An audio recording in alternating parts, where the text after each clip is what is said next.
boa noite, queridos irmãos da Igreja Presbiteriana Betânia, em Corumbá. Muito boa noite, você que nos acompanha no canal no YouTube. Na realidade, nós estamos com uma falha de internet aqui. O nosso serviço de internet aqui na nossa cidade é bastante complicado. Todas as operadoras que nós temos aqui disponíveis, nenhuma presta um serviço satisfatório. Então, por isso nós estamos tendo essas dificuldades, mas ainda assim nós vamos tentar continuar com a nossa live. Eu vou trazer aqui, reverendo, nós vamos dar início.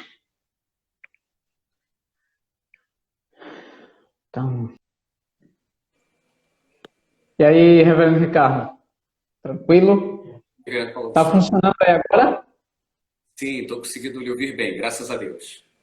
Graças a Deus. Então, só para você ter ideia aqui, sem querer fazer propaganda nem negativa nem positiva, mas eu estou tendo que usar aqui o 4G de um irmão para poder transmitir, porque a empresa que nos presta serviço aqui de internet, infelizmente, é bem complicado. Tá? Mas, passado essa situação e tendo resolvido o problema, vamos continuar. Eu vou pedir para você rapidamente, de novo, se apresente, né, pessoal que está chegando agora, para que a gente caminhe aqui o vídeo na totalidade. Eu só preciso lembrar que você que nos acompanharia no YouTube, nós não vamos ter condição de transmitir ao vivo no YouTube, mas será disponibilizado posteriormente no nosso canal no YouTube, Igreja Presbiteriana Betânia, em Corumbá. Então, vou passar a palavra aqui ao reverendo Ricardo, ele vai se apresentar novamente, a gente inicia nossa conversa. Manda ver, querido. Obrigado. Olá, meus irmãos, a graça e a paz em Cristo, que bom estar com vocês aqui nessa transmissão. Eu falo aqui do Rio de Janeiro, propriamente no município de São João de Meriti, onde fica a minha igreja. Eu sou pastor na igreja presbiteriana de Vila Norma, é um município aqui da região metropolitana do Rio. Sou formado em teologia pelo Seminário Presbiteriano Ashwell Green Simon, que é o Seminário do Rio, e também pela FAECAD, que é uma outra instituição de ensino teológico aqui no Rio de Janeiro. Também tenho formação na área administrativa, tenho pós-graduação na área de gestão de pessoas e também mediação de conflitos com ênfase na família. E atualmente eu estou concluindo o mestrado em teologia pelo Centro de Pós-Graduação Andrew Jumper. E o Senhor também nos tem permitido, nessa caminhada teológica, acadêmica, pastoral, de escrever algumas obras. Eu sou autor de alguns livros e também pertenço à Academia Evangélica de Letras do Brasil, onde ocupo a cadeira de número 16. Então, muito legal, como eu disse, bom ver tua atuação aí na Academia Brasileira Evangélica de Letras. Deus te abençoe e continua desenvolvendo esse trabalho. Eu vou pedir para que você inicie apresentando o tema que nós vamos tratar hoje, dando as suas considerações iniciais e fazendo a exposição inicial que você me pediu. Eu vou dizer que você está sendo privilegiado, porque nem reverendo Ageu Magalhães fez live aqui comigo, eu dei essa canja para ele. Foi um bate-papo aqui, eu dei uma de Jô Soares aqui depois da fome e apertei um homem aqui. Então, manda ver aí na tua exposição inicial, na apresentação, definição do nosso tema. Claro, obrigado, meus irmãos. Esse tema é um tema bem complexo, outros temas que têm sido tratados nesse período de confinamento, de quarentena, e temos percebido que tem aumentado não só o cansaço físico, mas principalmente o esgotamento mental / emocional. E eu que gosto muito, eu sou daqueles teólogos com pensamento antigo, debaixo de um braço eu tenho uma Bíblia e do outro lado eu carrego o jornal. Procuro sempre estar atualizado. Tenho percebido que as notícias, principalmente nas manchetes policiais, destacam um aumento avassalador de crises e crimes domésticos. E alguns estão relacionados a essa área de relacionamento entre pais e filhos. Então, eu gostaria de compartilhar com os irmãos nesse momento, é uma breve exposição com esse tema, restaurando o relacionamento entre pais e filhos. E eu quero, para referenciar essa minha fala inicial, eu quero abrir com você a carta de Paulo à igreja de Éfeso, no capítulo 6. Vou fazer a leitura rapidamente aqui para vocês dos versos de 1 a 4. Efésios, capítulo 6, de 1 a 4. Filhos, obedecei a vossos pais do Senhor, pois isto é justo. Honrai a teu pai e a tua mãe, ter o mandamento com promessa, para que te bem e sejas longa vida sobre a terra. E vós, pais, não provoqueis vossos filhos a ira, mas criai-os na admoestação do Senhor. Meus irmãos, você que nos assiste, eu acredito, eu não sou pai ainda, mas eu tenho observado, né, na minha relação com amigos, com ovelhas, né, com pessoas queridas, que talvez uma das tarefas mais difíceis para os nossos pais, nos dias dos pais, seja ensinar aos filhos o caminho da obediência. Eu sempre ouço os mais velhos dizendo, olha, quando eu era criança eu não falava assim com meu pai. Quando eu era criança eu não agia dessa maneira. Sempre fazendo uma referência a respeitar os mais idosos, a serem bons filhos e a seguir esse mandamento bíblico que nós acabamos de ler, expressado aqui pelo apóstolo Paulo. Infelizmente, nos últimos anos e nesse período de confinamento, nós temos visto as notícias mais tristes, né, envolvendo assim a relação entre pais e filhos. Filhos que matam seus pais porque estão sob efeito de drogas, pais que matam seus filhos por motivações banais.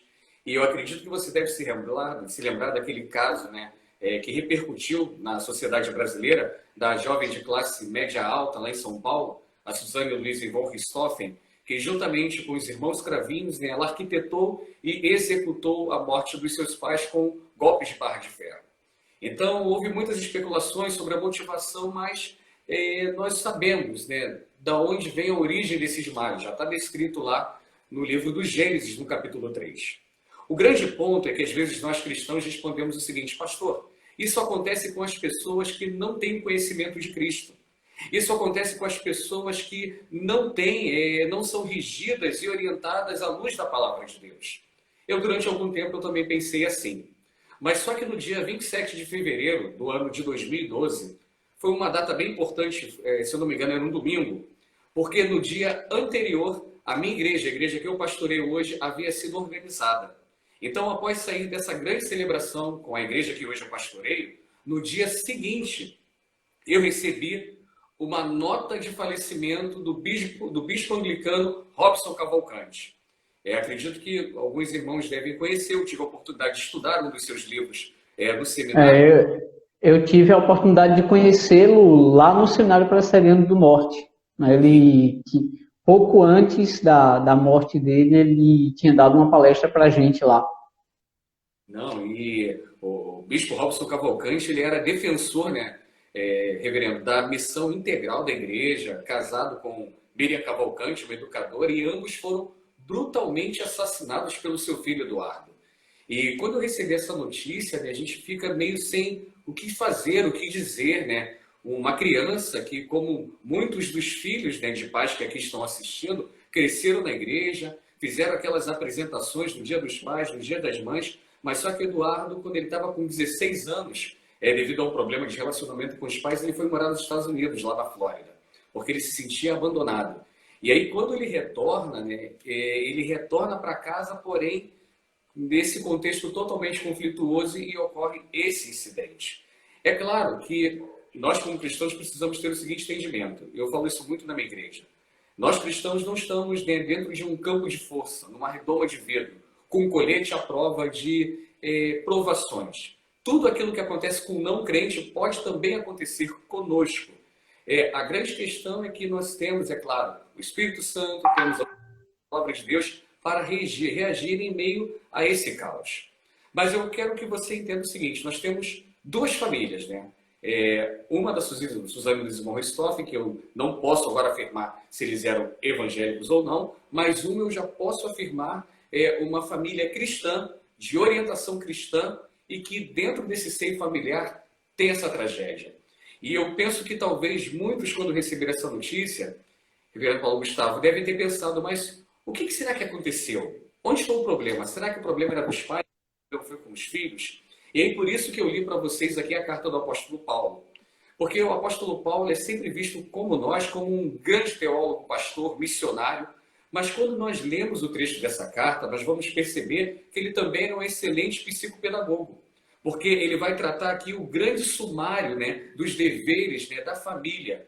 E no texto aqui que nós lemos, em toda a Bíblia, é o único momento que vai ter uma obrigação expressamente ordenada para os filhos. Na verdade, em todas as Escrituras, esse é o único mandamento expressamente dirigido, endereçado às crianças. Então, Paulo está dizendo o seguinte, que entre todos os deveres que a criança deve ter, né, inclusive a responsabilidade de amar a Deus, os seus irmãos e irmãs, estão também incluídos nesse mandamento.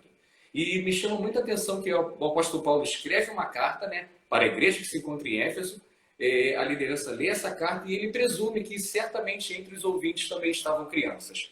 Mas o que me chama a atenção nessa fala do apóstolo Paulo? Ele não procura apontar quem é o causador do problema. Ele não diz, olha, a culpa é dos pais, né, nessa relação de crise. A culpa é dos filhos. O Paulo não faz isso, mas ele vai dizer o seguinte, que ambos têm a sua responsabilidade. E eu, de forma bem sucinta, eu quero rapidamente compartilhar com os irmãos acerca dessas responsabilidades. Em primeiro lugar, a responsabilidade dos filhos. Se você olhar aí na sua Bíblia, aqueles que conseguiram abrir, Efésios 6, no versículo 1, o apóstolo Paulo diz, filho, obedeceis a vossos pais no Senhor, por isso é justo. Paulo diz que a obediência aos pais é no Senhor. Por quê? Porque é justo. Eu obedeço aos meus pais como filho porque o Senhor ordena. E quando eu faço isso, estou agradando e obedecendo ao Senhor. Eu gosto de conversar com a UPA, onde está a igreja. Jovens atuantes, trabalhando, mas eu falo o seguinte, quero bater um papo com seu pai e com a sua mãe.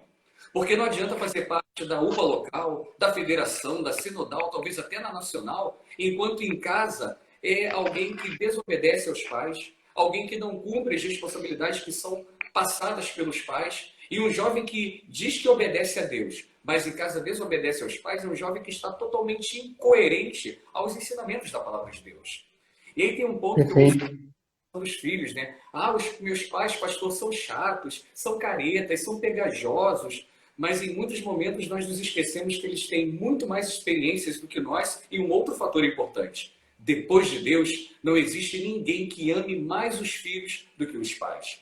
E aí o apóstolo Paulo, para enfatizar que a obediência é justa, ele recorre ao mandamento divino.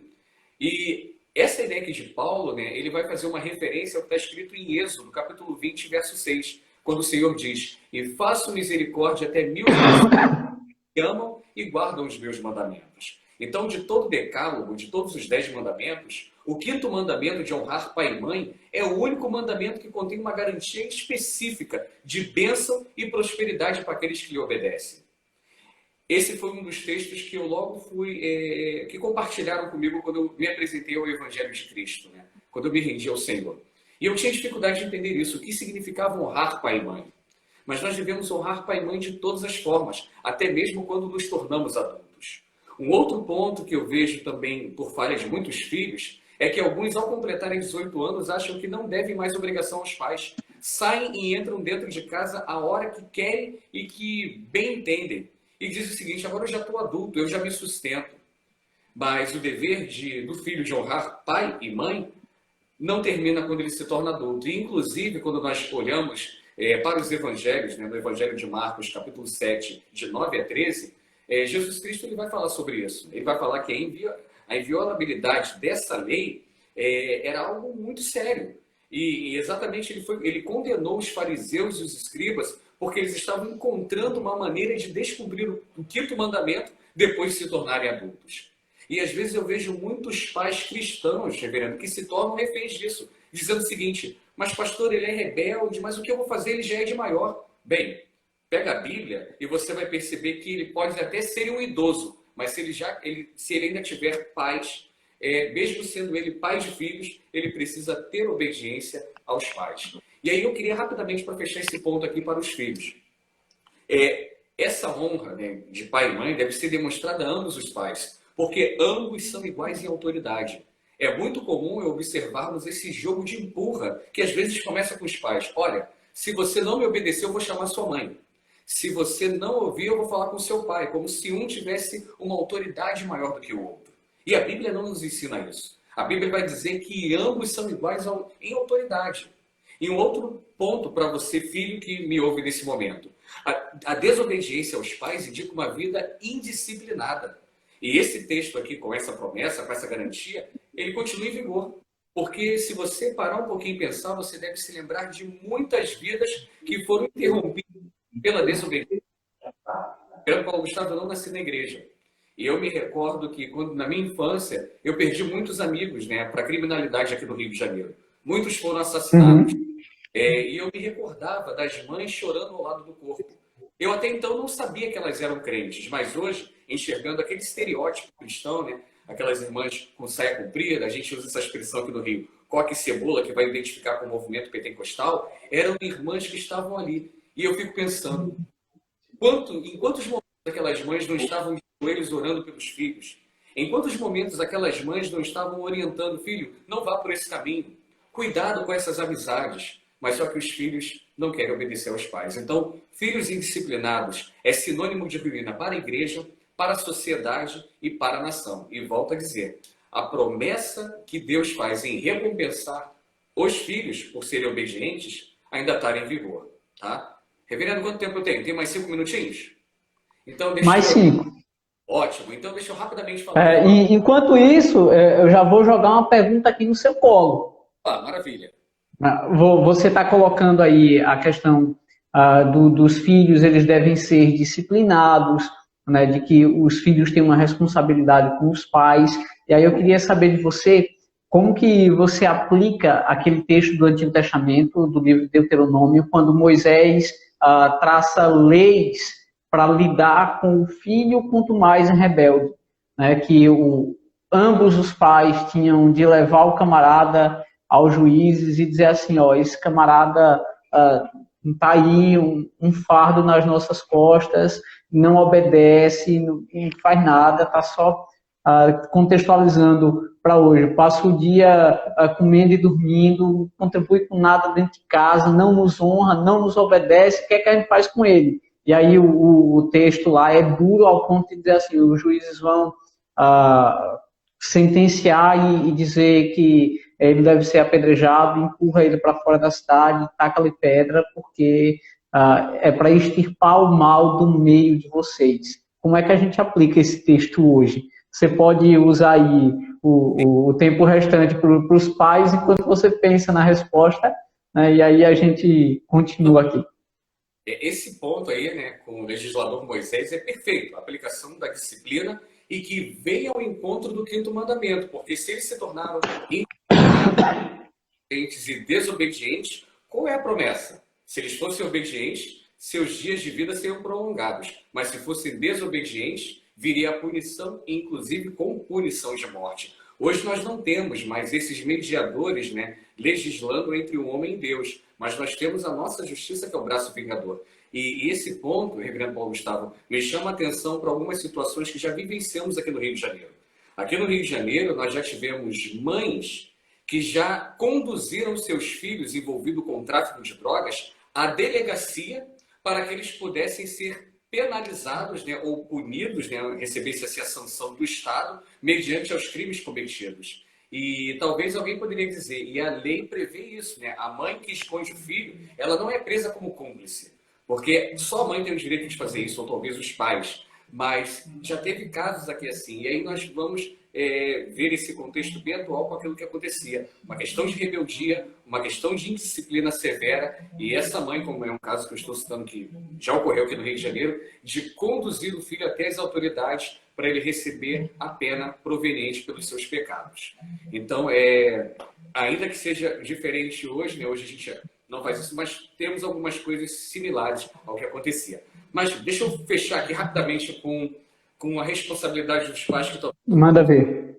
é mais importante que dos filhos. Bem, eu não sou especialista nisso, irmãos, mas lendo as Sagradas Escrituras e vendo esse texto, eu tenho entendido o seguinte: se os pais cumprirem o dever deles de educar os seus filhos na disciplina e admoestação do Senhor, como aparece aqui no versículo de número 4, ó, e vós, pais, não provoqueis vossos filhos a ira, mas criai e a admoestação do Senhor. Se os pais fizerem isso, a criança ela vai se concentrar em obedecer a mamãe e o papai, E ela vai aprender, por meio dessa obediência, a obedecer todos os outros princípios de Deus. É assim que as famílias cristãs devem funcionar. Em outras palavras, é dever dos pais ensinar os filhos a obedecer-lhes e depois, então, transferir a mesma obediência para Deus. Só que nós já iniciamos dentro de casa essa terceirização, que nós tentamos fazer com que as nossas crianças nos obedeçam, porque, olha, papai do céu não vai gostar. É claro que tem esse princípio, mas primeiro eles obedecem aos pais e depois eles começam a entender os princípios, né, da obediência da lei do Senhor.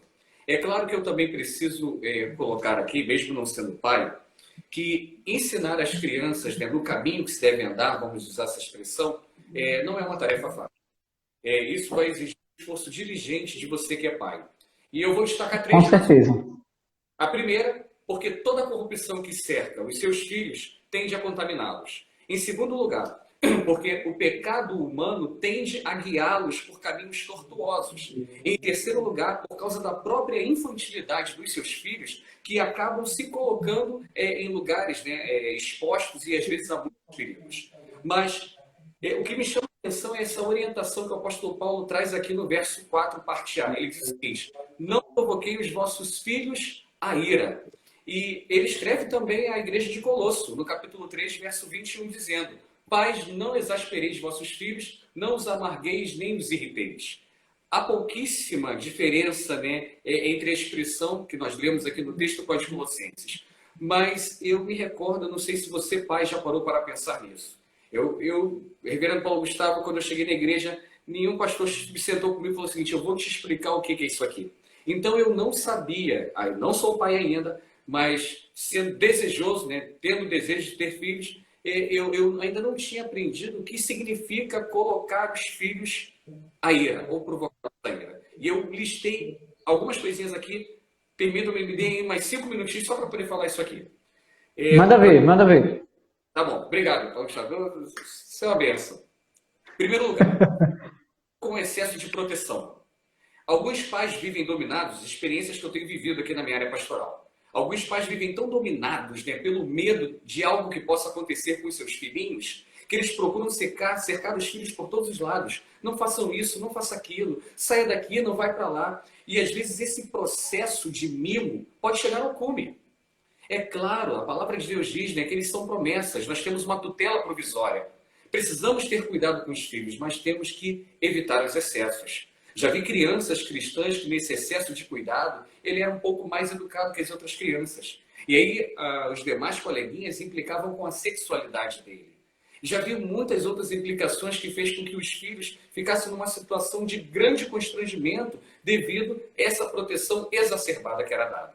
Um outro ponto que eu quero destacar para você não provocar seu filho a ira. Cuidado com o favoritismo. Às vezes, reverendo, eu falo assim para os pais, né, que tem muitos filhos. Qual o seu filho preferido? Não, pastor. Peraí, eu não tenho filho favorito. Eu trato todos por igual. Eu brinco.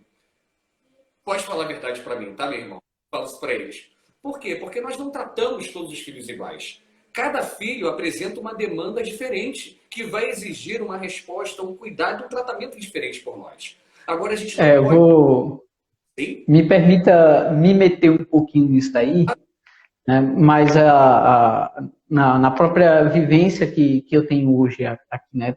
Tendo 2 filhos, tendo o terceiro chegando, né? Minha esposa está grávida, e aí eu tenho Laura e eu tenho Lucas, e eu posso dizer assim, o amor que a gente tem por eles é igual, mas cada um deles tem um modo de tratar diferente, que faz com que você trate de modos diferentes. Você vê assim, Laura é a princesinha, a coisinha fofa, né, toda carinhosazinha, aquela quando eu boto o pé na escada do prédio para chegar em casa, ela já está gritando papai, papai, papai chegou, e é aquela coisa, eu estava com saudade de papai, e você abraça, aperta, aquela coisa toda, e Lucas, até, né, que é uma coisa que, por mais que digam que isso não existe na questão, que a gente, até eu não quero entrar muito, mas eu acho que a gente não vai ter quando correr, na questão da ideologia do gênero, o pessoal diz assim, a questão é de como cria. Não, Lucas, pelo simples fato de ser homem, né, ele é mais bruto, as brincadeiras dele são mais pesadas, né? Hoje mesmo ele sentou a mão na minha cabeça que ainda está doendo aqui. Eu estava deitado, ele me pegou de surpresa, porque o jeito dele é totalmente diferente, a personalidade dele é diferente, e isso vai demandar tratamentos diferentes, não tem para onde correr. Perfeito, exatamente. E aí, esse é o grande ponto, reverendo Paulo, Gustavo, que alguns pais acabam tendo esse tratamento diferente devido às demandas que são diferentes com favoritismo. E eu quero usar um exemplo bíblico. Vocês lembram do caso relatado lá em Gênesis capítulo 25? Isaac favoreceu mais a Esaú do que a Jacó. Rebeca, né, já preferiu Jacó. E os tristes resultados dessa parcialidade, né, são muito bem conhecidos por nós, tá? Um outro ponto, né, é a questão também do desestímulo. E aí eu vou citar um exemplo da vida. Chega às vezes o filho para os pais, reverendo, e diz o seguinte, aquela pergunta que a gente faz para as crianças, né? E aí, meu filho, o que você quer ser quando crescer? E aí o filho, né, de repente vira para o papai e responde, pai, eu quero ser um astronauta, eu vou ser tripulante da NASA e vou descobrir novos planetas, novas galáxias. E aí, enquanto o filho está falando todo esse sonho, o pai está pensando na educação do Brasil, na escola pública perto da sua cidade, nos recursos financeiros que são limitados para pagar uma boa educação, e aí vira para o filho e diz o seguinte, esquece esse negócio aí, porque isso jamais poderá acontecer. Cuidado. Eu trabalhei já com uma jovem numa igreja que ela tinha grande dificuldade de relacionamento com a mãe, porque a mãe vem daquela formação tradicional, onde a mulher aprendia com a lida da casa para cuidar do marido, e já a filha, né, já na geração Y, queria estudar, fazer faculdade, trabalhar fora, e a mãe dizia que ela não poderia fazer isso, sempre desestimulando e puxando ela para baixo. E isso foi gerando um grande distanciamento entre as duas. Então, cuidado com o desestímulo, tá? Já estou terminando, tá? São só 5 pontos. Manda ver, manda ver. Um ponto também que é importante, talvez essa seja a fraqueza de muitos pais, reverendo, é a negligência. E eu vou citar um outro exemplo bíblico, né? Quanto à negligência. Nós temos o exemplo de Davi e Absalão. Quando a gente olha para o texto bíblico, você que conhece o texto que está nos assistindo, será que a falha era somente de Absalão?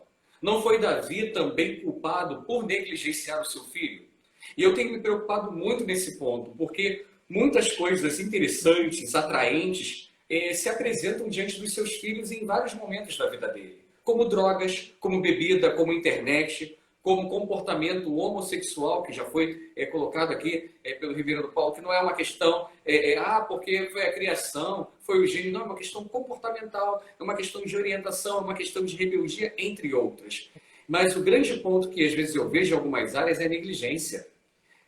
Às vezes a gente esbarra em muitas dificuldades, né, de mães que têm os filhos assim, vou usar essa expressão que talvez seja melhor, com problema na sua sexualidade, e a mãe responde o seguinte, não, pastor, tá tudo bem, ele é assim mesmo, ele tem esse jeitinho dele. E eu me recordo de uma irmã, né, que foi minha ovelha, uma bênção do Senhor, e nós conversando, ela com o filho, uma bênção, e ela compartilhou conosco, ela, pastor, olha, ele é uma bênção, mas ele tem esse jeitinho aí. Que jeitinho, minha irmã? Eu perguntei. Esse jeitinho, pastor. Mas lindo, reverendo, que ela disse o seguinte, pastor, mas olha, eu tenho orado, eu já estou levando ele numa psicóloga, nós estamos tratando essa questão comportamental, mas são pouquíssimos casos dentro da igreja que a gente vê assim. A maioria faz vista grossa. O uso de drogas é a mesma coisa. Isso é no Brasil todo, mas aqui no Rio de Janeiro e São Paulo, né, nesse eixo, é muito gritante isso. Talvez um usuário de maconha, a gente só sinta o cheiro, né, da erva. Mas agora quem usa aqui no Rio de Janeiro cocaína e crack, os efeitos dessas substâncias são destrutivas, é totalmente visível, né? Então, muitos pais que já percebem essa alteração de humor, já percebem, às vezes, as falanges dos dedos queimadas devido ao manuseio, né, com esses instrumentos que eles usam para fumar a pedra, e entre outras coisas, mas os pais preferem fingir que nada está acontecendo. E muitos pais crentes, por causa de tabus, né, com medo e receio de não saber tratar esses assuntos delicados dentro de casa, deixa essas crianças aprender sobre esses assuntos no mundo. Então, cuidado, pai e mãe que faz isso, porque tem um monte de gente aí fora do mundo interessado em educar os seus filhos. E eu encerro aqui a fala com o último ponto que você pode levar ou provocar o seu filho à ira também. cuidado com o uso de palavras ásperas e por crueldade física direta. E esse é um exemplo, reverendo, muito comum em pais que se deleitam em demonstrar o peso da sua autoridade através da força física superior.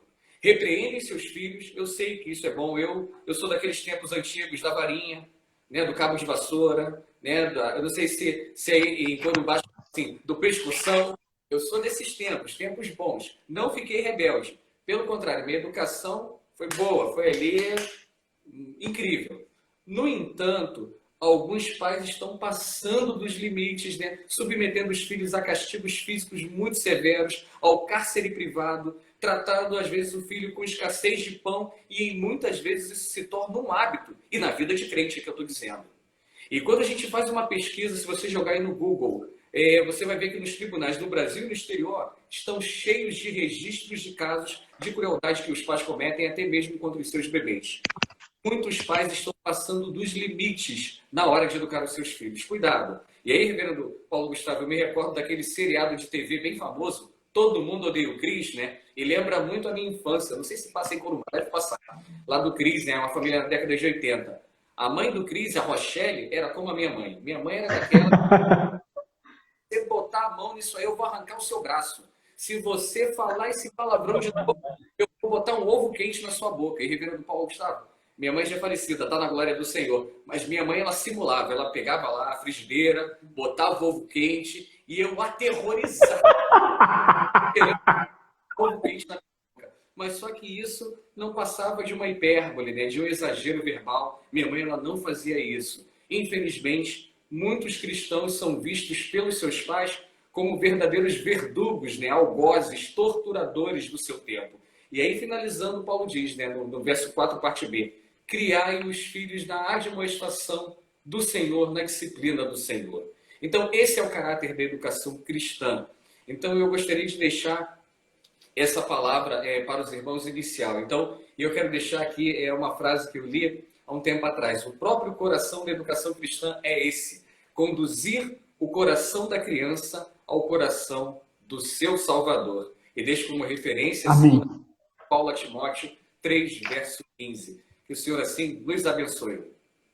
Amém. Então, vamos lá. A primeira, lembra que eu te falei assim, tem aquelas perguntas que a gente recebe antes e que eu mando para você, para que você se prepare, mas tem as que vão surgindo aqui na hora. E aí, na hora que você tocou a questão negligência, a primeira já chegou aqui para mim assim, como é que fica a organização do tempo que a gente tem com os nossos filhos e essa questão da negligência, né? Porque hoje nós temos uma sociedade cada vez mais corrida, às vezes até eu e minha esposa, vez por outra, ela me cobra disso, eu a cobro disso também. Às vezes a gente está em casa e acaba concentrando um pouco mais no celular, tem alguma urgência para resolver e vai ficando assim. Como que a gente lida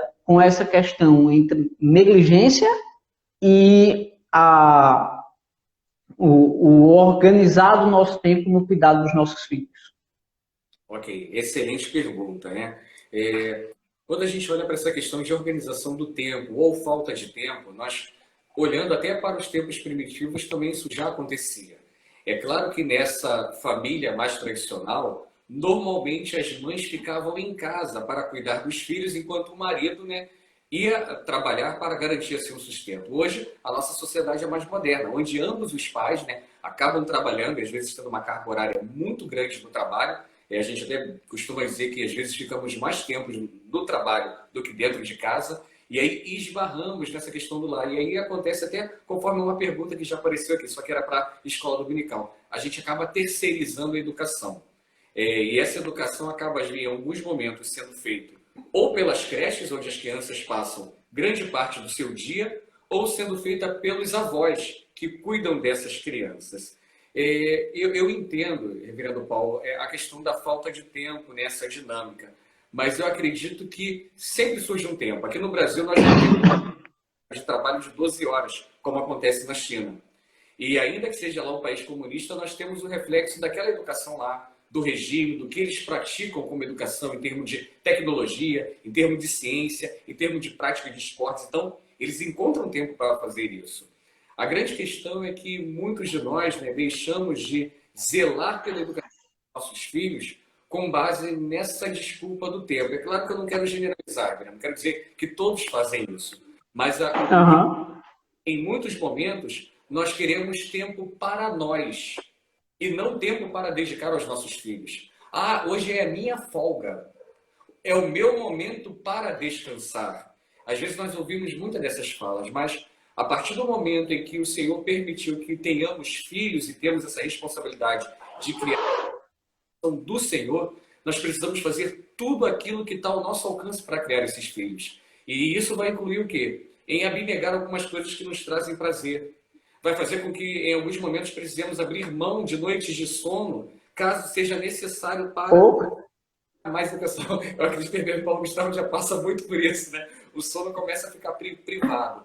Então, essa grande questão de transferência de responsabilidade não começou com a começou no Gênesis. Lá já houve isso. Olha, foi a mulher que o Senhor me deste. Então, já temos esse hábito de fazer isso. Então, eu acredito, volto a dizer, eu não sou pai, não sou especialista, mas eu acredito que tudo vai estar relacionado à administração do tempo. Certamente, aí, ó, tá o pastor de vocês aí, para quem é da igreja de Betânia de Corumbá, que deve ter inúmeros afazeres, pastoreia, prepara estudo, sermão, faz visita, atendimento pastoral, que ainda é marido e pai em tempo integral. Então, assim, eu acho que mais essa questão, reverendo Jorge...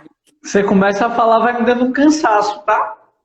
Sim, isso aí não pode ser descartado. E aí, a grande ponto aí, eu acho que deve haver um equilíbrio entre os cônjuges, né?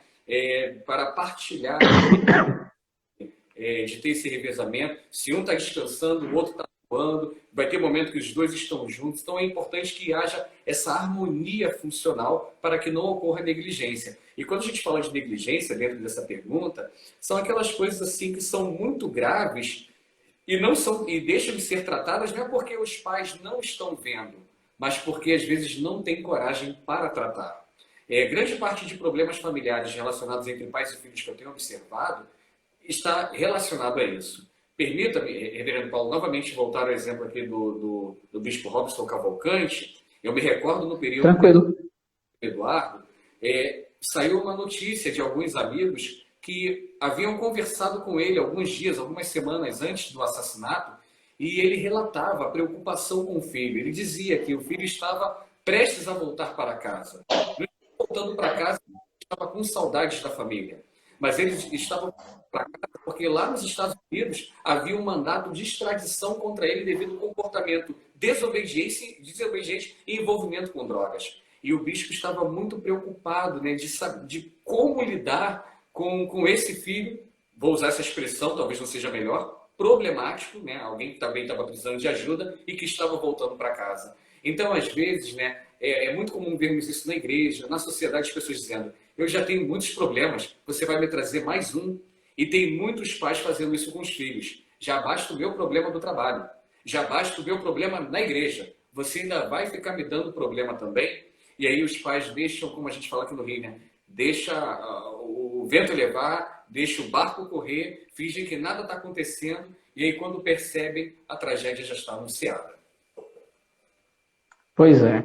Então, Deus use de misericórdia para conosco, porque esse é um dos grandes desafios, você encontrar esse equilíbrio, né, entre você atender aquilo que você precisa atender, como eu vou colocar falando os nossos irmãos em geral, né, atender como profissional as expectativas de trabalho, quanto você é cobrado, né, e você atender a sua responsabilidade no lar, né, como você colocou, como pai, como marido, isso é como mãe, como esposa, esse é sempre um dos grandes desafios. E até assim, mesmo para quem diz assim, a minha esposa é dona de casa, fica em casa, ela também passa pelo mesmo desafio. né, pelo dar conta do lar, né, cuidar do lar, cuidar da casa, cuidar dos filhos e ainda vivenciar toda a situação, ser mãe, ser esposa, o mesmo, e talvez pior ainda, com aquela que trabalha fora, que tem o desafio hoje de ser uma super mulher, que ela tem que, além de trabalhar fora e dar conta do recado lá fora e ser a melhor, ela tem o desafio dentro do lar.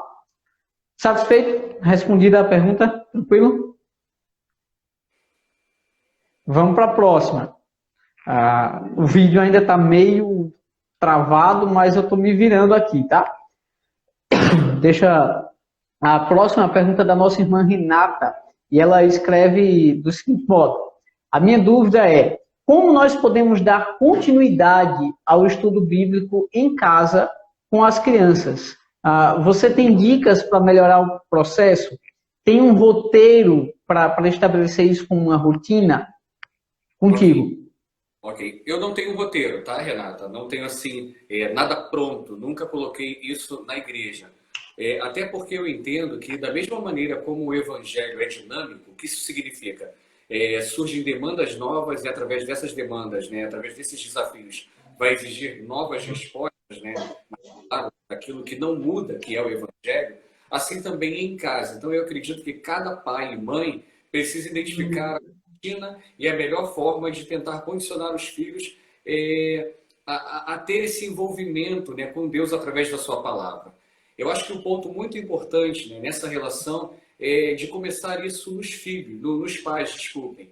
Porque em muitos momentos os pais querem que os filhos tenham uma relação com Deus através da sua palavra, através de uma vida de oração, mas esses pais não têm uma vida de oração. E quando nós olhamos para as crianças menores, elas são como esponja. Elas absorvem aquilo que os pais fazem. Então, as coisas mais pequenas, né, trazem, às vezes, grandes resultados, né? Orações no momento das refeições, agradecer a Deus quando se levanta de manhã pelo fôlego, pelo ar que podemos respirar, de fazer aquela oração à noite. Às vezes, pastor, eu não tenho tempo de fazer um culto doméstico, pastor, a vida é corrida, mas será que no momento em que todos vão dormir, será que você consegue ir até o quarto do seu filho e, antes que ele durma, você dizer que você o ama, que ele foi um presente de Deus para a sua vida, de você orar pela vida dele, né, rogando as bênçãos do Senhor? Então, eu acredito que essas práticas, né, podem levar a esse envolvimento e sempre mostrando que vocês amam a Deus, amam a palavra do Senhor e eles, né, como filhos dessa promessa, também precisam amar e se envolver com esse Deus. Então, assim,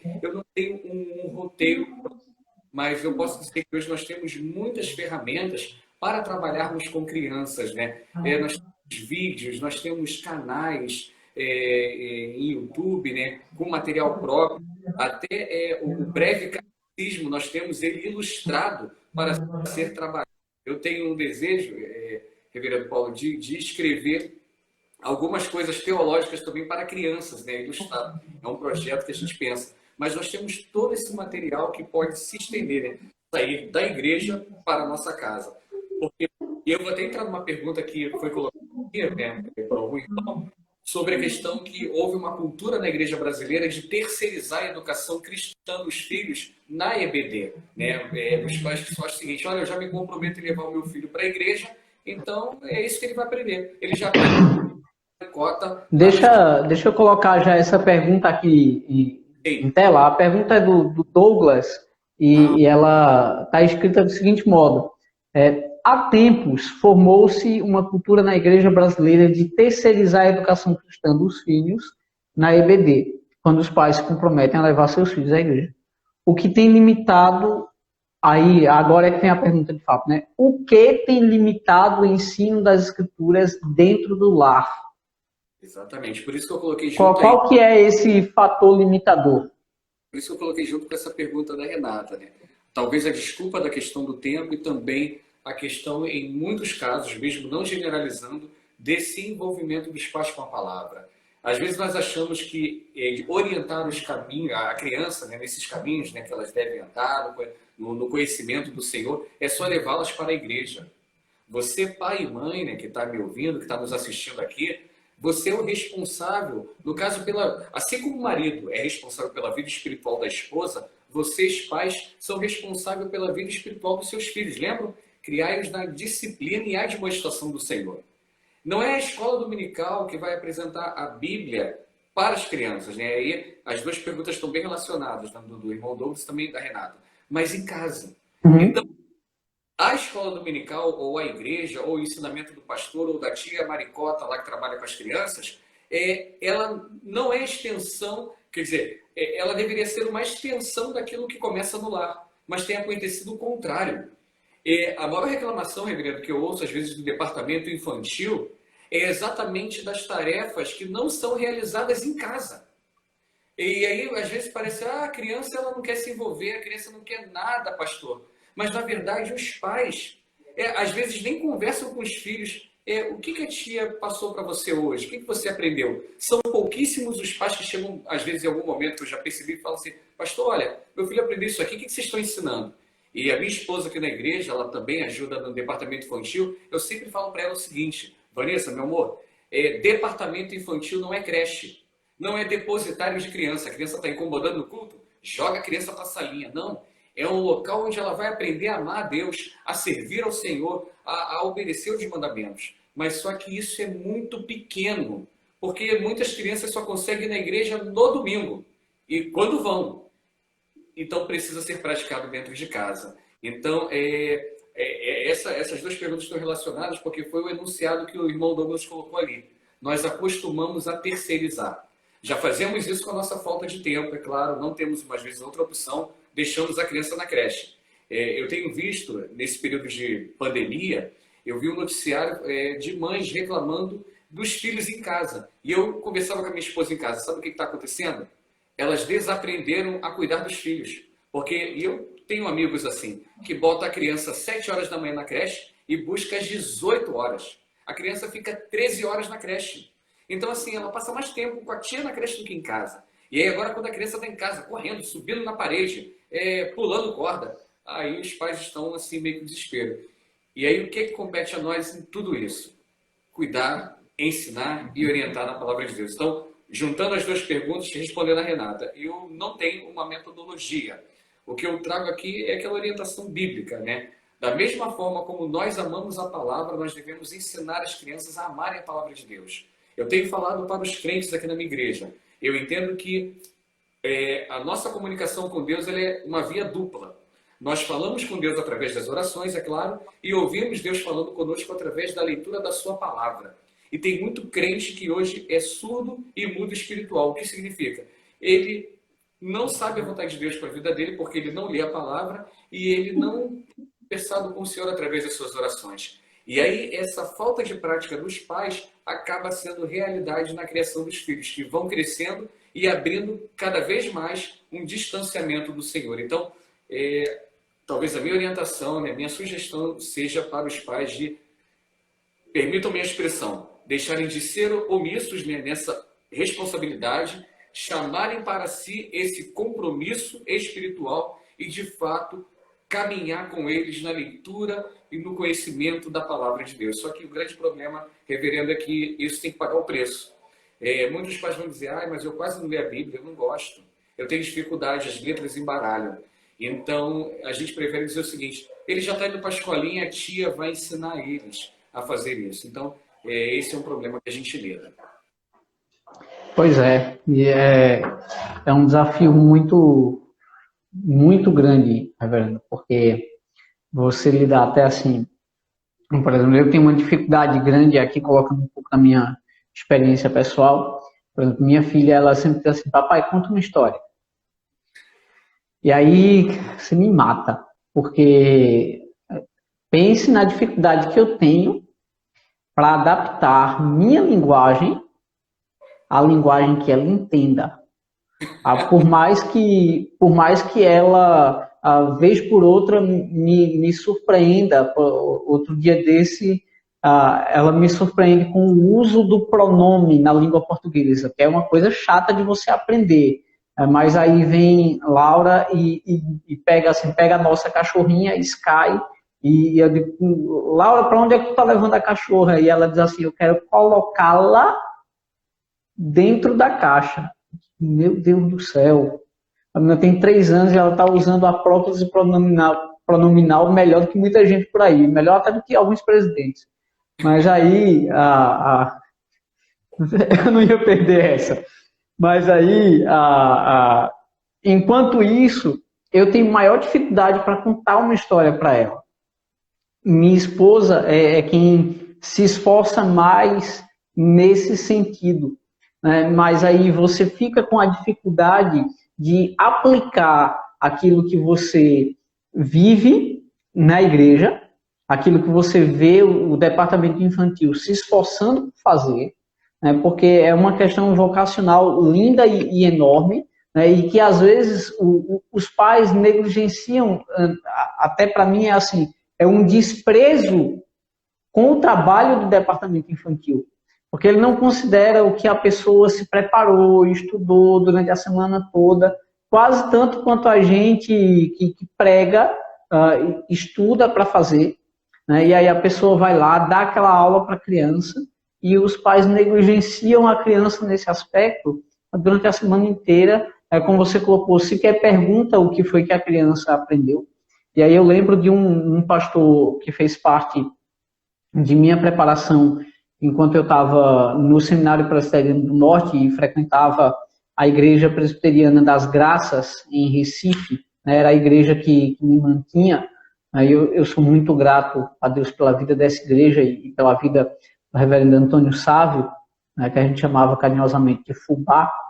Aí eu me lembro, pastor Antônio Sávio pregando um de seus sermões, e dele ser incisivo assim, que os nossos filhos denunciam quem nós somos dentro de casa. Perfeito. E aí ele dizendo assim que tinha de tratar em gabinete com professores do departamento infantil, dizendo assim, quem são os pais dessas crianças? Porque você encontra de tudo nestas crianças. E ali eu estou falando de uma igreja de um poder aquisitivo enorme, não é uma questão de classe social.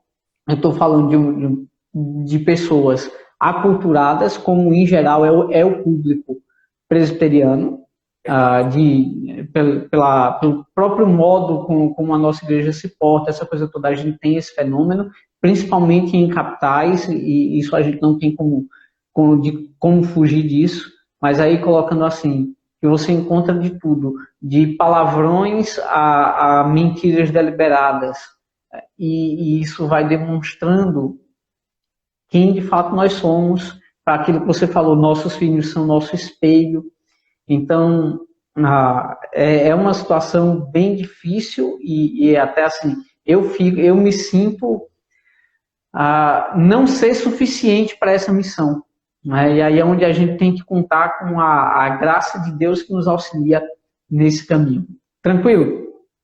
Veja só, nós estamos chegando aqui a 52 minutos de live e aí aquilo que a gente combinou, o Instagram ele dá 1 hora só, então eu vou aproveitar que a gente fechou aqui essa pergunta, eu vou encerrar um intervalozinho comercial rápido e voltar, tá certo? Está ótimo. Então, mesmo processo, tá? E a gente vai mais uma meia hora por aí, tá certo? Então vamos para o nosso intervalinho aqui. Tá certo, até logo.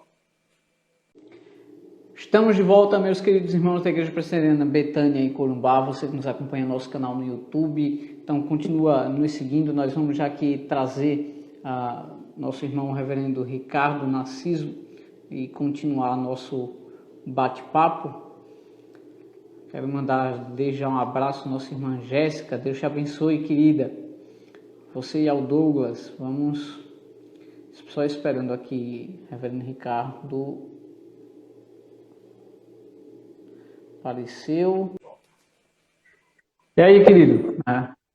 Estamos ainda sofrendo aqui um pouquinho com a situação de internet, mas vai dar certo. Então, continuando, passar aquela pergunta da questão da negligência, de continuar o estudo da igreja em casa, da terceirização que muitas vezes nós temos em relação à educação dos nossos filhos, a Renata faz uma outra pergunta que é o seguinte: como cuidar para não fazer com que o distanciamento social se torne uma realidade dentro de casa. A gente está agora com essa história de Covid-19, distanciamento, mas eu acho que isso é até uma situação que a gente já vivia antes, né, de que, embora a gente não tivesse um vírus nos obrigando a nos distanciar socialmente, né, mas a gente tinha um distanciamento real dentro do lar. Como é que a gente lida com isso, reverendo?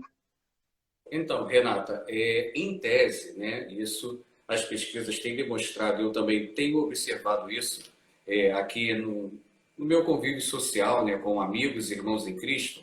Eu acredito que esse distanciamento social fez com que as famílias se aproximassem dentro de casa, né? Aquilo que a gente estava conversando aqui, porque aquele pai que estava fora, hoje, ou ele está no regime de escala, isso na nossa realidade aqui no Rio de Janeiro. As empresas estão flexibilizando.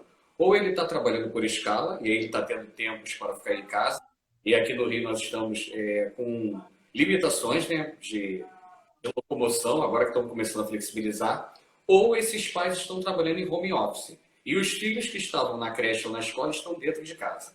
Então, isso melhorou. Pelo menos estamos juntos agora dentro do mesmo ambiente. No entanto, já com a dificuldade do tempo e também mesmo com essa aproximação atual, pode acontecer sim o distanciamento. E eu vou explicar qual é. A gente vive hoje, não sei se é um problema nosso que não sabemos lidar bem com isso, que é a questão tecnológica, né? E nós já vimos isso, às vezes famílias dentro de uma própria casa e ambas conectadas, cada um no seu celular, né? Ao ponto que eu já vi alguns casos aqui próximos a mim, de absurdos de repente, uma casa grande, um marido está no cômodo, a esposa no outro, e aí ele chamar a esposa pelo WhatsApp, para que a esposa possa ir ao seu encontro. Então, nesse período de quarentena, o que tem sido bom em algumas experiências eu estou vivendo aqui com alguns irmãos aqui na igreja. E algumas famílias estão começando a praticar coisas que já não faziam há algum tempo. Eu vou dar um exemplo. Sentar juntos para assistir uma programação, um filme na televisão, um seriado na Netflix. Em muitas famílias isso não acontecia. Devido àquela rotina, o filho sai para a escola, o pai vai para o trabalho, às vezes é bom se você mãe está em casa ou vice-versa, aí depois um chega e o outro já está saindo, e às vezes só se encontravam rapidamente para aquela janta rápida, boa noite, vamos dormir. Agora não.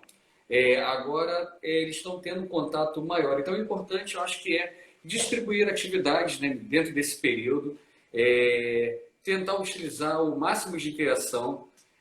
Eu tenho falado sobre o problema tecnológico, né? Não é que a tecnologia seja um problema, mas a forma como nós usamos, porque também nessa estatística de quarentena, e talvez, reverendo Paulo Gustavo, seja um problema aí, o consumo de internet aumentou, né? Que devido ao confinamento, não sei se aí em Corumbá, se já está tudo, se já voltou tudo ao normal, aqui no Rio de Janeiro ainda não, e devido a isso, muitas pessoas estão assim, usando o consumo de internet, está nos níveis, né, mais altos. E aí faz com que a interatividade seja individual dentro de um cenário que deveria ser coletivo, né, num trabalho, numa convivência em família. Então, eu assim, hoje só moro eu e minha esposa, mas vamos supor, eu não tenho filhos, mas eu e minha esposa. E às vezes eu cobro muito ela e ela também me cobra quanto a isso. Nós temos as nossas demandas, ela na profissão dela, eu na minha, eu tenho que responder membro, eu tenho que falar com aluno, que eu também sou professor, eu tenho que responder questões, mas tem alguns momentos do meu horário e também do meu dia semanal, exemplo, a minha igreja já sabe, que é o dia de amanhã. A sexta-feira é a minha folga pastoral, só que é mais do que isso. A sexta-feira, para mim, não é só o dia da minha folga pastoral, é o dia da minha esposa. E aí ela dita as regras. E que sentido? Ela vai dizer para mim, olha, hoje é o dia de nós comermos fora. Hoje é o dia de nós irmos no cinema. Hoje nós vamos ficar em casa e vamos comer pipoca. E aí eu tenho entendido o seguinte, não é a minha folga. Lembra aquilo que a gente estava conversando no início, que muitos pais fazem? Ah, não, hoje é meu dia de descanso. Vou dormir até tarde. Vou para o futebol com os amigos. Vou para o churrasco, vou usar uma expressão carioca, com a rapaziada. Não. Eu entendo que eu já tenho tido muitas ocasiões que eu preciso abnegar de momentos com ela. Então eu tenho um dia na agenda semanal que é dela.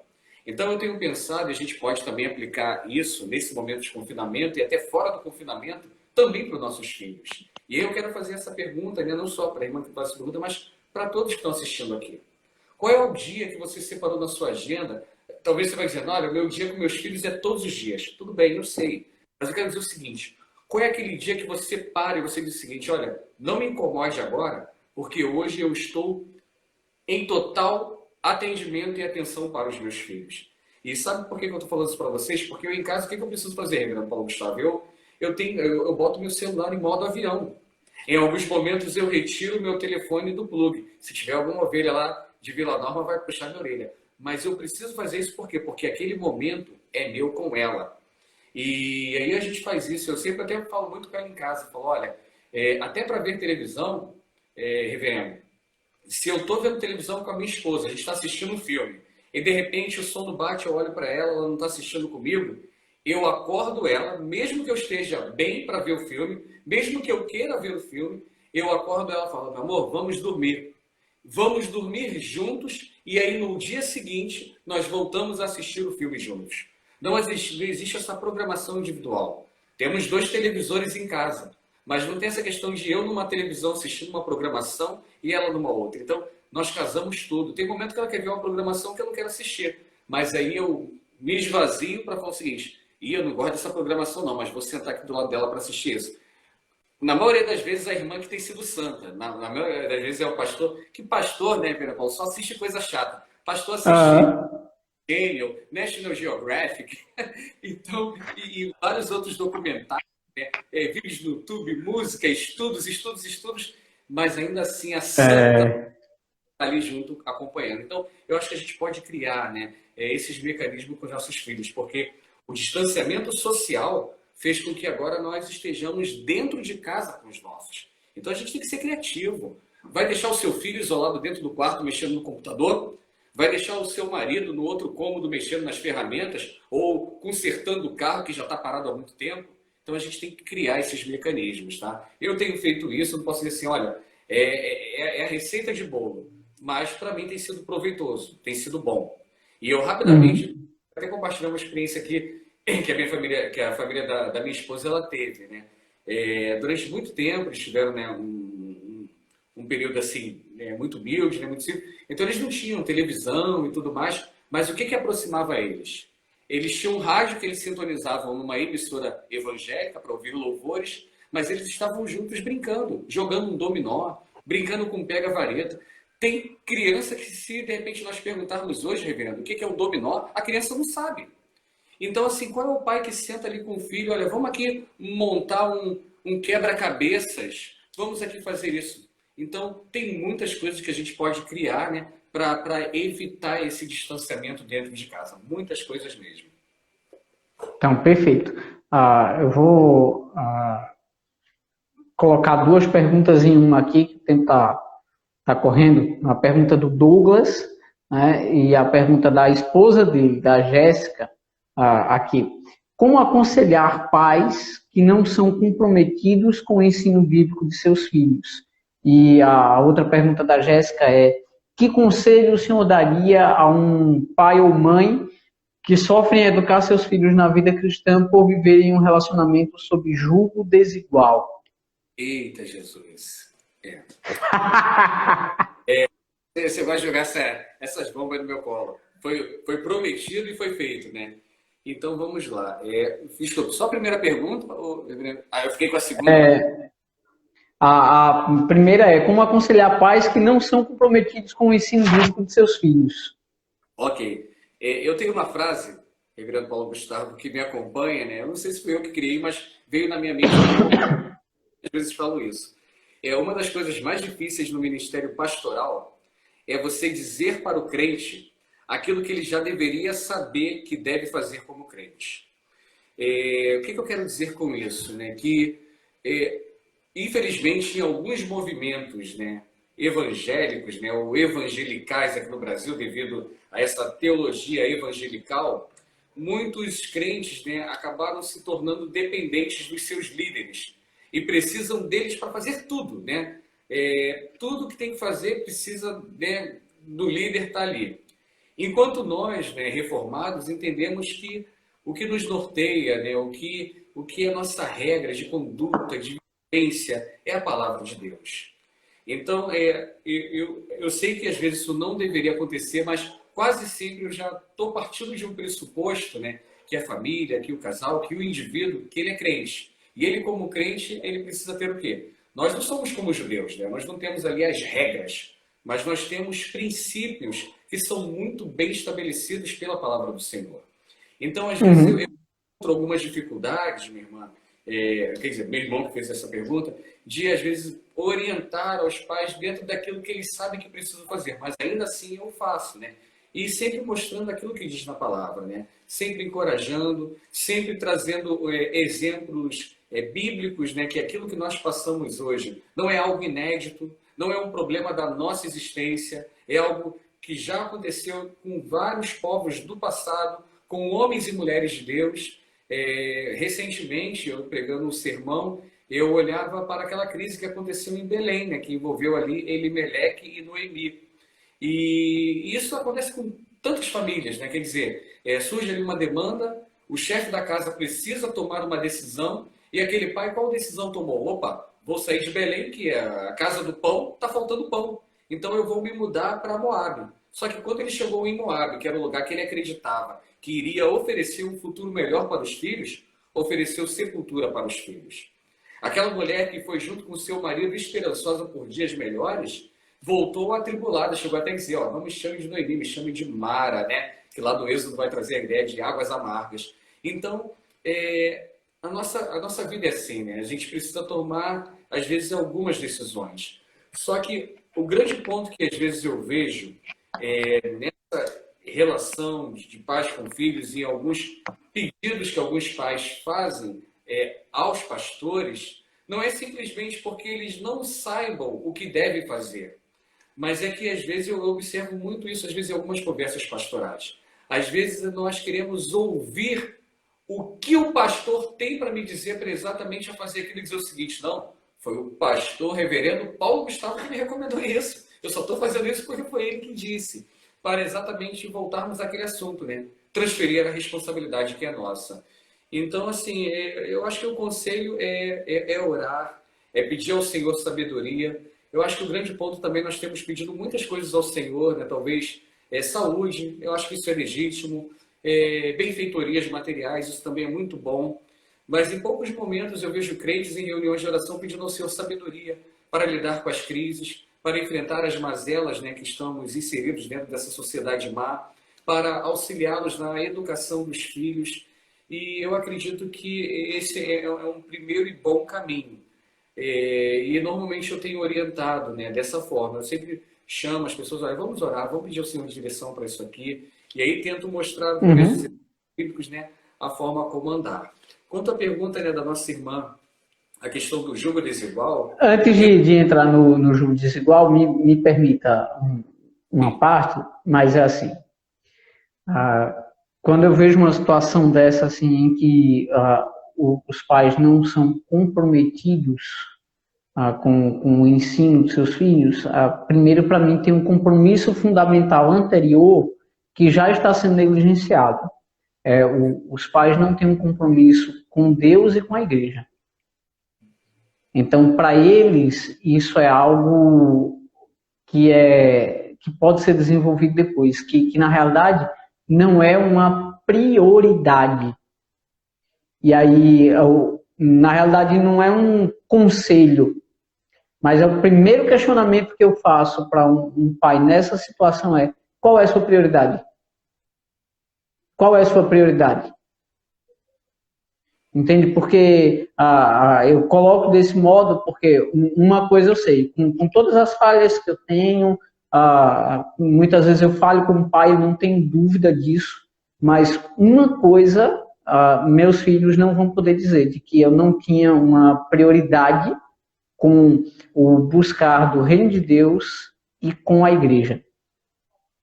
E isso eles não vão poder dizer, porque isso eu sei que eles veem no parco exemplo que eu tenho dado, apesar de minhas falhas. Então, o ponto Se ele não é comprometido com o ensino, é porque ele não é comprometido com Deus e com a igreja.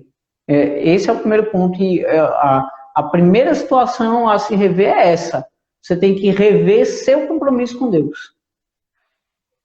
Se é um membro presbiteriano, aí eu aperto mais a coisa ainda, porque é o seguinte, você batizou o seu filho. Então você fez um voto diante de Deus pela educação do seu filho, que você agora está negligenciando. E aí eu quero lembrar o que o Senhor diz em Eclesiastes capítulo 5. Melhor é que você não vote do que você votar e não cumprir. Então, você não tem meio termo a tomar.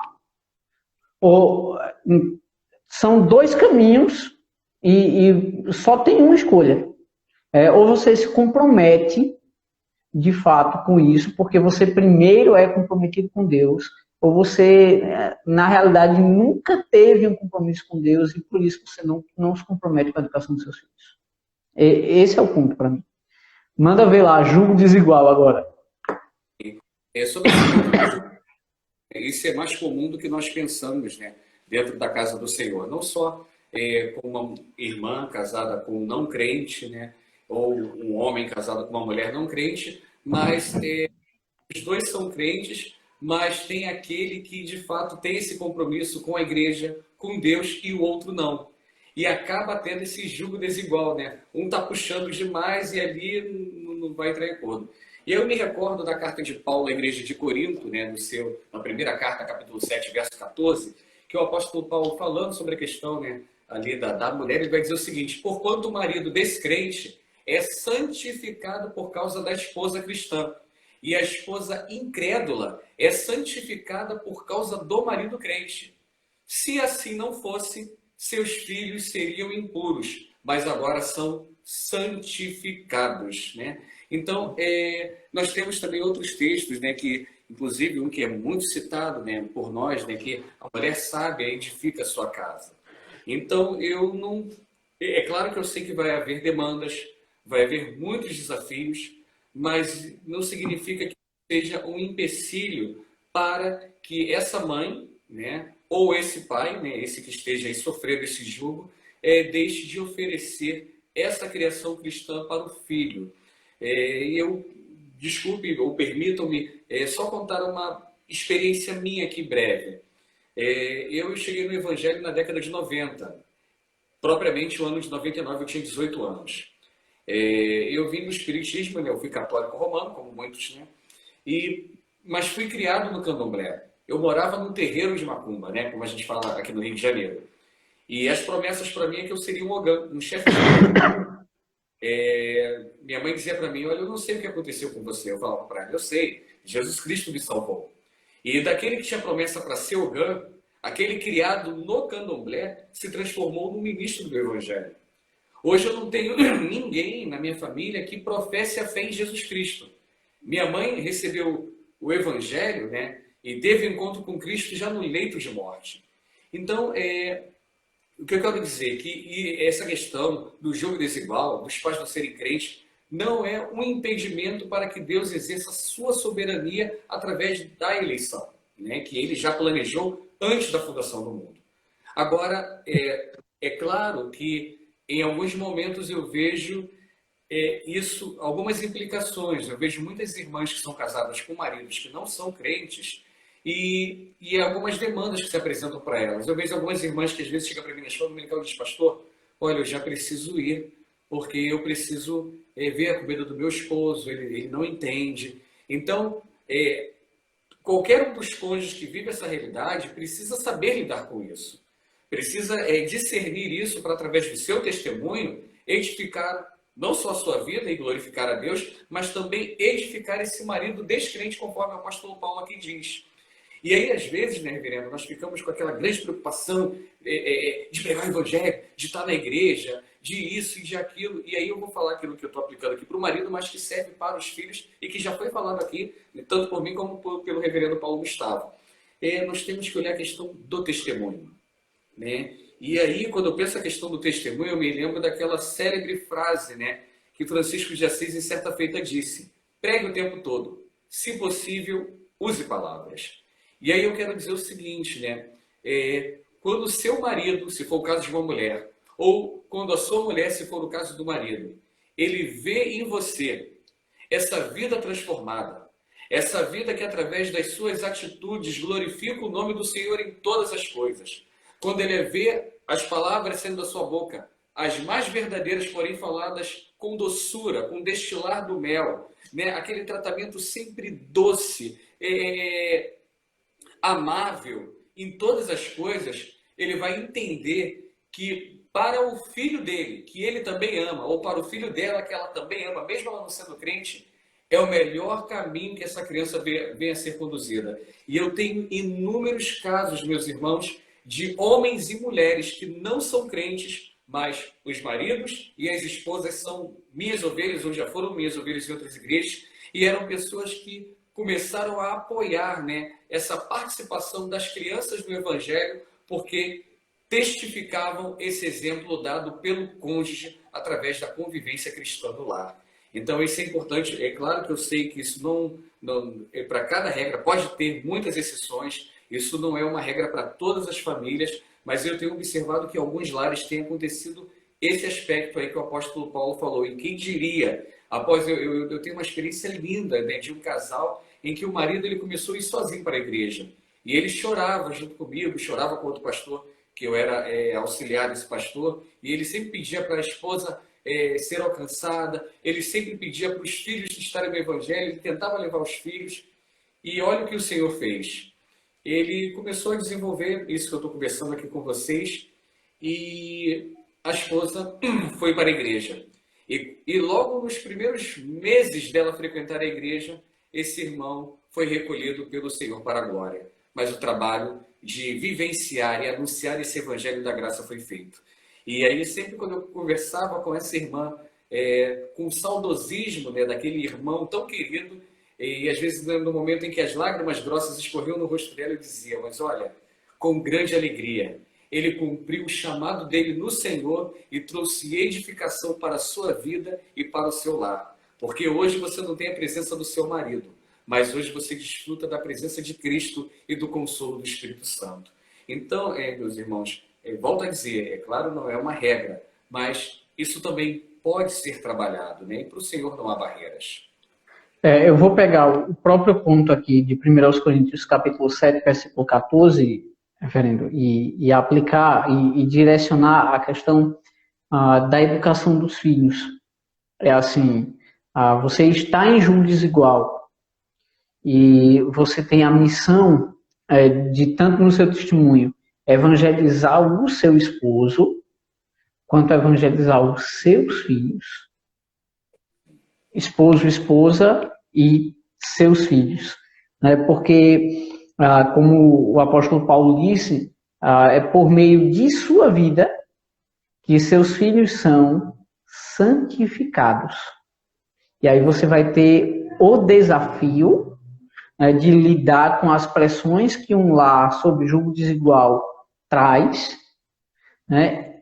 E também na educação de seus filhos. Então, nem sempre você vai conseguir trazer seus filhos à igreja, por exemplo, porque vai ter um domingo que, por exemplo, o pai ou a mãe vai para uma programação que, aos olhos da criança, naquele momento, possa ser mais interessante. E vai ter hora que você vai ter que ceder para ganhar lá na frente. Vai ter hora que você vai ter que ceder para dizer assim, não, ok, naquele domingo eu deixei o perrar aí com você para onde você quis ir. Mas agora ele vai ir para a igreja.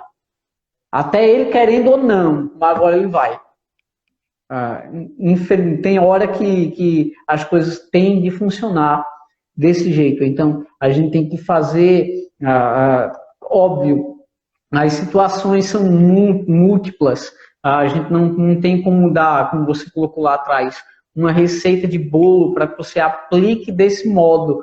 Mas é como você está falando, tem um princípio, e o princípio é, você que está em julgo desigual, você é responsável pela santificação da totalidade do seu lar, do seu esposo, esposa descrente, de seus filhos. Então, esse é o conselho a ser dado, né, de que se aplique ainda mais em santidade e conhecimento do Senhor. Para a gente caminhar aqui para o final, o tempo já... Pensei que fosse o terceiro. É o quê? Pensei que fosse o terceiro tempo, caminhar para o terceiro tempo. Ah, não, pela misericórdia. Eu ainda tenho uma reunião aqui depois da live, o bicho pega aqui, meu amigo. Vamos... E aqui no Rio de Janeiro já são 22 horas. Pois é, né? Então, aqui vamos... duas últimas perguntas, né? Porque eu acho que não tem como eu fugir dessas duas. Também do irmão Douglas, ambas, mas a primeira, como casais que ainda não têm filhos devem se preparar para a chegada dos futuros filhos quanto ao ensino da Escritura? Boa pergunta, hein, Douglas? Poxa, o nosso irmão Douglas aí também tá me jogando as perguntas boas aí. Ah, não, ele só dá assim, meu amigo. Sim, eu não sei responder, mas é uma brincadeira. O que eu quero dizer assim, que assim, uma resposta pronta. Eu publiquei um livro há alguns anos atrás, acho que foi no ano de 2015, com o título Filhos, os despojos de uma guerra conjugal. É claro que ele é um livro jurídico, né? Porque eu falo de criação de filhos, separação, de divórcio, falo de guardas, né? Todos esses conceitos, né? Da ordenação jurídica, mas é claro, recheado, né? Com orientações bíblicas. E eu me recordo que quando eu terminei esse livro, eu publiquei, alguns amigos falaram assim para mim, mas como você escreve um livro sobre filhos se você ainda não tem filhos? E eu disse o seguinte para eles, porque no meu livro eu não estou ensinando a trocar fralda, eu não estou ensinando a preparar uma mamadeira, mas eu estou falando de alguns conceitos bíblicos relacionados à criação de filhos. Então, da mesma maneira eu quero lhe responder assim, tá, irmão Douglas, que mesmo sendo pais de primeira viagem ou aqueles pais que estão se programando, né, para exercer essa função tão linda que nós somos presenteados pelo Senhor, né, para fazê-lo, nós temos tudo aquilo que nós precisamos na palavra do Senhor.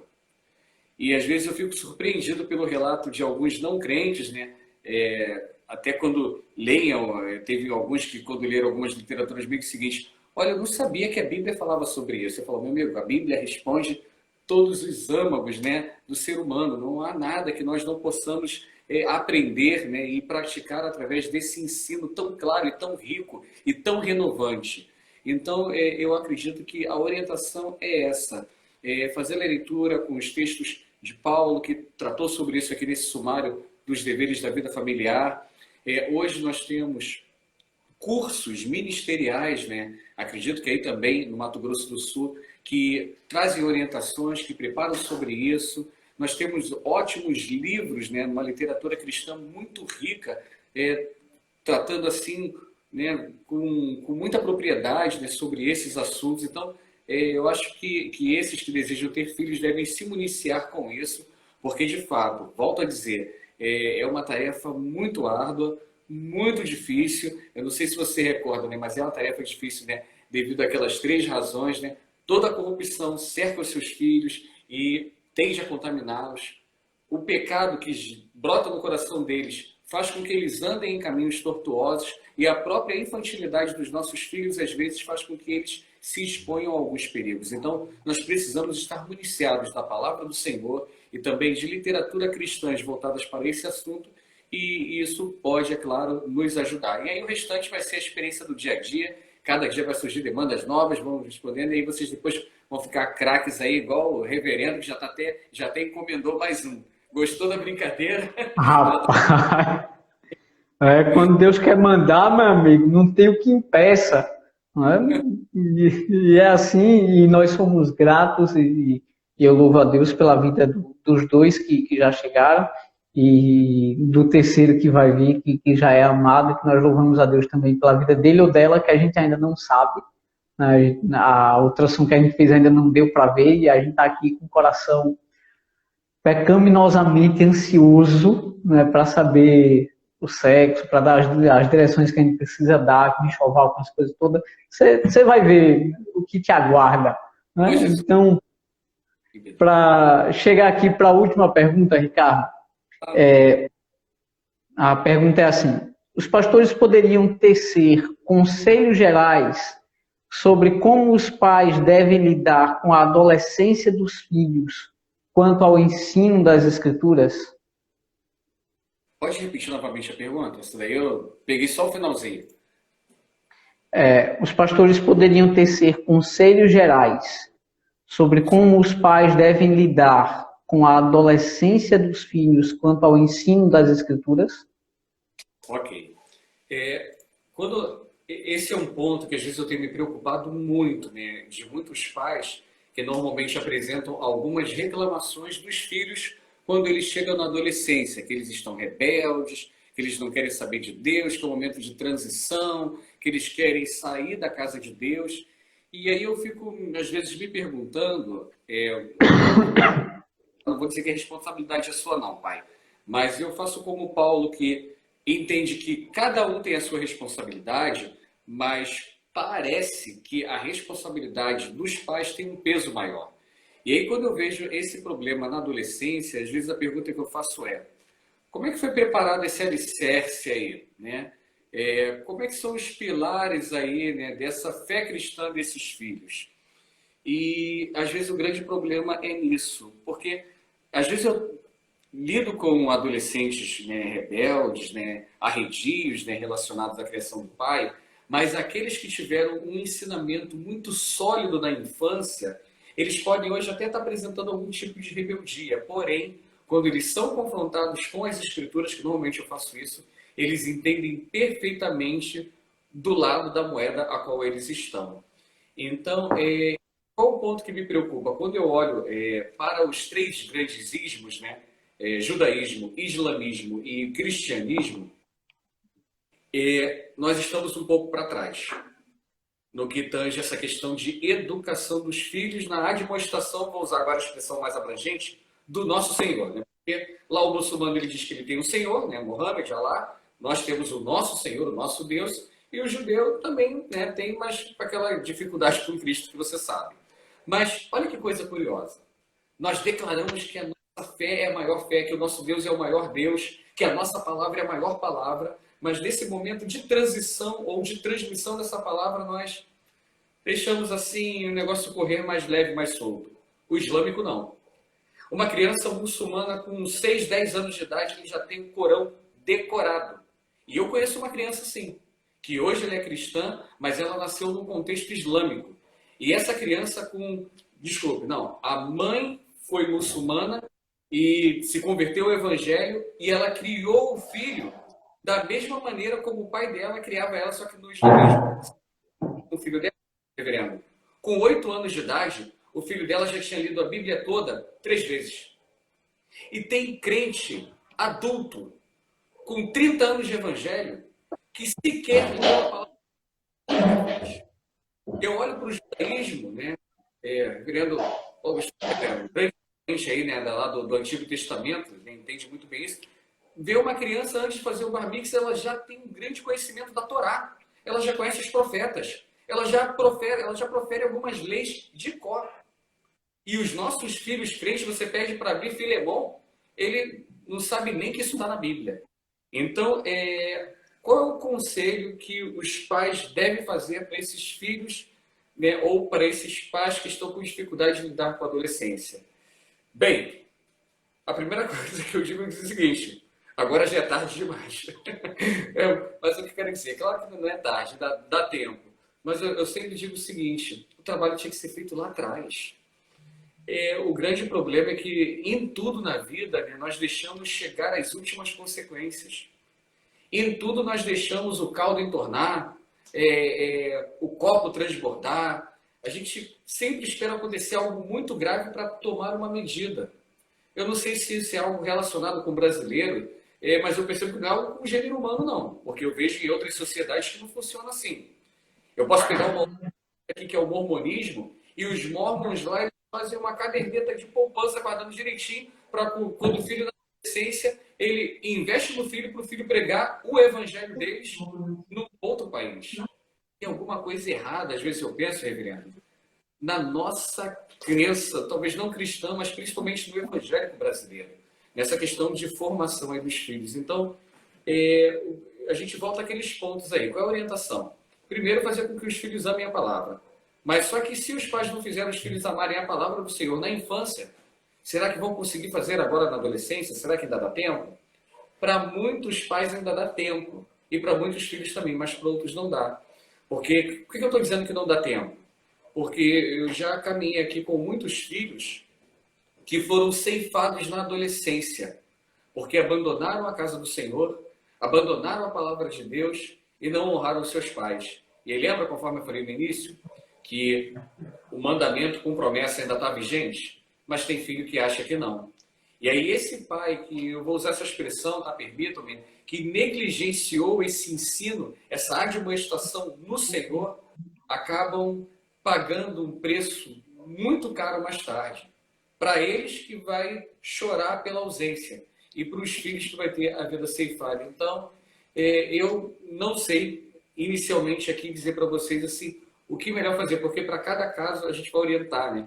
Eu já vi muitos casos aqui envolvendo adolescentes, muitos casos, relacionados a todo tipo de comportamento, desde drogas, desde a criminalidade, a homossexualidade, ou simplesmente aquele jovem que não quer ir para a igreja. E para cada caso nós tivemos que dar um acompanhamento e um tratamento totalmente próprio e especial. Alguns com pastoral, outro com pastoral e mais terapia com um especialista de psicologia, uns com pastoral, com psicologia e com psiquiatria, e teve alguns que teve tudo isso e ele também precisou cumprir um regime fechado na prisão. Então, que tudo isso fosse sendo trabalhado, né, como um processo pedagógico na vida dele. Por isso que eu uso muito uma expressão, reverendo, aqui na igreja, eu digo que o erro, ele não é para nos colocar para baixo, não é para gerar um sentimento de derrota, não é para os pais ficarem, eu falhei como pai, eu deixei meu filho ir para a sarjeta. Mas eu digo que o erro ele tem que estar a serviço do aprendizado e gerar alguma coisa em nós como o seguinte, olha, eu passei por isso, eu falei isso. Se eu tiver uma nova oportunidade com meu filho, de que maneira agora eu vou caminhar com ele? E aí eu tenho tentado construir dessa maneira com os pais. Então, de reconquista, de assumir esse papel de pai que talvez o filho já não está vendo assim. E aí, à medida, lembra que a gente falou ainda um pouquinho? Primeiro, os filhos aprendem a obedecer os pais para depois transferirmos essa obediência para o Senhor. Não dá para inverter. E aí, se você está com dificuldade de fazer com que o seu filho, né, obedeça ao seu ensino, como você vai querer que ele obedeça o ensino das Escrituras de um Deus que ele não vê? Então, eu penso que a construção ela começa por aí. Às vezes dá tempo, às vezes não dá tempo. Mas, assim, graças a Deus, em muitos casos que eu tenho visto, o Senhor tem sido misericordioso e tem dado essa oportunidade aos pais de, novamente, repensarem essa metodologia educacional cristã e ter um recomeço aí com seus filhos. Eu vou só, acho que complementar um pouco sua resposta, dizendo o seguinte. Às vezes a gente acha que tudo que é referente ao ensino de nossa fé é muito difícil. Então você vê, eu tenho visto agora, cada vez mais cedo, por exemplo, as escolas colocando o conteúdo da robótica para as crianças. Cada vez mais cedo. Hoje, crianças com 5, 6 anos já têm acesso a conteúdo como robótica. Aí eu vejo os desenhos que os meus filhos assistem e eles são... tem hora que eu vejo um desenho que meus filhos estavam assistindo que estava ensinando para eles sobre força centrípeta. Meu pirraia tem 2 anos, tá louco, né? Meu pirraia tem 2 anos, minha filha tem 3, e ele entende isso, o modo deles entende. Por que eu estou colocando isso aqui? Porque a gente faz assim, todo conteúdo eles podem aprender, mas quando é na hora para ensinar a Bíblia, para ensinar doutrina, aí a gente, não, vamos contar historinha para eles, porque não entende não, bichinho. Entende? Aí a gente dá um ensino muito raso, que não cria raízes. Verdade. que lá na frente vai ser consumido pelas demandas do mundo. Não vai conseguir fazer frente ao que o mundo oferece. E isso envolve tanto a nossa ação como instituição, como igreja, e principalmente a nossa ação como pais, de ensinar Bíblia pura aos nossos filhos. E aí a gente vai lidar com diversos problemas, porque aí a gente vai lidar com um pai que não quer aprender Bíblia pura, a gente vai lidar com um pai que quer ouvir um sermãozinho motivacional no domingo e ir embora, infelizmente isso vai se refletir na educação dos filhos, e de fato, como você falou, a adolescência pode ser tarde. E Deus nos dê a graça de que a gente consiga estruturar esse alicerce, como você falou, durante a infância, para que o menino não venha a se perder na adolescência. E esse é o nosso desejo e a nossa oração. Meu querido, considerações finais para a gente fechar, né? Você tem algo que resuma aí e enfecha aí aquilo que nós discutimos? Ok. Eu gostaria de concluir, né, com vocês dizendo isso, né, que foi a minha fala aqui em alguns momentos, né. Tudo aquilo que nós colocamos, né, não é passos, né, para sucesso familiar, é sucesso na criação dos filhos, né. O que eu coloquei aqui é aquilo que eu observo na palavra do Senhor, por isso que eu disse para vocês logo no início, eu não sou pai. E, no entanto, eu tenho entendido na palavra de Deus como ser pai no momento em que Deus me permitir que isso aconteça. Então, a primeira coisa e última que eu quero dizer aqui para vocês, pais, a disciplina ela deve ser no Senhor. Esse é o caráter da educação cristã. Esse é o sentido mais amplo, né, da educação que nós damos aos nossos filhos. E essa educação ela precisa ser sublime, ao ponto do Senhor colocar sobre ela o seu selo de aprovação. E eu preciso até mencionar, de acordo com a passagem que nós lemos aqui em Efésios, né, que nem o Estado, conforme o nosso irmão, pastor Paulo falou, nem as escolas, nem a igreja, nem a sociedade é primariamente responsável em educar o seu filho, seja em qualquer instância, desde a infância até a juventude.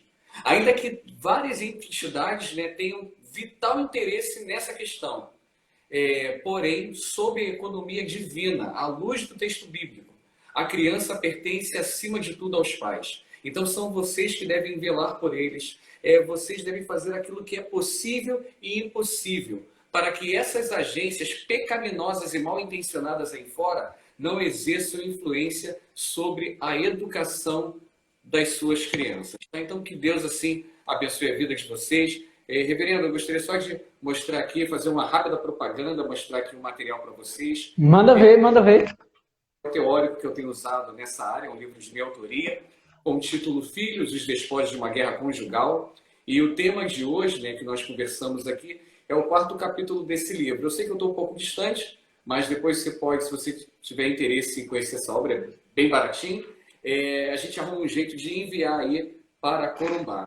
E eu quero agradecer, né, ao convite para estar aqui com vocês, né, nessa noite abençoadora. Fui muito edificado aqui também com as perguntas dos irmãos, com a presença do nosso amigo e irmão, né, o pastor Paulo Gustavo, e estarei sempre à disposição aí naquilo que vocês assim precisarem, tá? Que Deus continue abençoando a vida do pastor, do conselho e de toda essa amada igreja. Amém. Meu querido, fica também aqui o nosso abraço, o abraço do nosso conselho a você, aos membros, ao conselho da Igreja Presbiteriana de Vila Norma. Nós louvamos a Deus por tua vida, pela tua disposição, por estar aqui, por entrar nesse universo até novo para você, mas pela sua tranquilidade, pela disposição de nos responder, de passar aquilo que Deus tem te abençoado e feito você conhecer.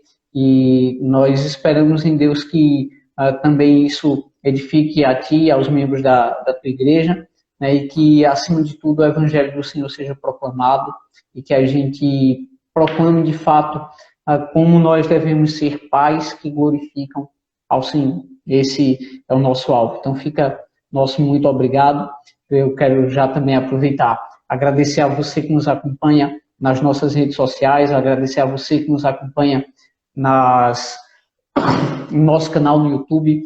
pedir que, se você ainda não se inscreveu, se inscreve, deixa o teu like e ativa o sininho para receber a notificação da nossa produção de conteúdo. Reverendo, por fim, tem algum site onde os interessados possam adquirir seu livro? Algum blog onde tem acesso a seus textos? Se tiver, anuncie aí também. É só colocar www.ricardonarciso.com. É o meu nome, ricardonarciso.com. Nesse site ele tem o e-commerce, mas eu estou encerrando esse serviço por ele, mas os irmãos vão conseguir visualizar as obras e poderão entrar em contato comigo, ou até mesmo aqui pelo Instagram, né? Que eu criei ontem. Eu sou marinheiro de primeira viagem. Não sei nada de Instagram, mas eu já consigo visualizar a sua mensagem se você mandar para mim. É só botar aí, Rev Narciso, e aí acho que é seguir, né? Como fala aí nessa rede social. E me seguir e a gente por aqui também conversa, tá bom? Perfeito. Querido, o Senhor te abençoe. Tenha uma boa noite debaixo da graça do Senhor. O mesmo nós desejamos a você que nos acompanhou ao vivo. Que Deus assim te abençoe. Uma boa noite debaixo da graça de Deus. Nós ficamos por aqui. Abração, meu irmão. Até mais. Beijo, irmão.